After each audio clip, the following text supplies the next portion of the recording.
இன்றைக்கி வந்து தந்தையர் தினம்னு சொல்லியிருந்தாங்க. இந்த தினத்தில் உங்களுக்கு ஒரு நல்ல விஷயத்த சிறப்பான முறையில் சொல்லணும்னு நினச்சேன். அது என்னன்னு சொல்கிறேன் பாருங்கள். இந்த தென்னை மரத்தை எங்கள் அப்பாவுக்காக எங்கள் தாத்தா வச்சாங்க. இது மட்டும் இல்லாமல் இந்த தென்னை மரத்தையும் எங்கள் அப்பாவுக்காக எங்கள் தாத்தா வச்சாங்க. அவங்க இந்த தென்னை மரத்தை வைக்கும்போது இதில் இருக்கிற தென்னை வந்து எங்கள் அப்பாவுக்கு தான் கிடைக்கும், எங்கள் தாத்தாவுக்கு கண்டிப்பாக கிடைக்காது. அதே மாதிரி இன்றைக்கி எங்கள் அப்பா வந்து என்ன பண்ணியிருக்காங்கன்னா, எங்களுக்காக இங்கே ஒரு தென்னை வச்சுருக்காங்க. அது மட்டும் இல்லாமல் இந்த பக்கமும் ஒரு தென்னை வச்சுருக்காங்க. இதுலேருந்து நான் என்ன சொல்ல வரேன்னா, எங்கள் தாத்தாவுக்கு அந்த தென்னை மரத்துலேருந்து தென்னை கிடச்சிருக்காது வளர்க்குற வரைக்குமே. அது எங்கள் அப்பாவுக்கு தான் கிடச்சிருக்கும்.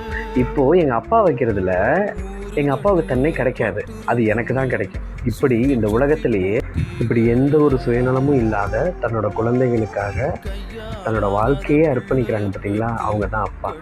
அப்படிப்பட்ட என்னோட தந்தைக்கு தந்தையர் தின வாழ்த்துக்கள் மற்றும் எல்லோருக்கும் தந்தையர் தின வாழ்த்துக்கள்.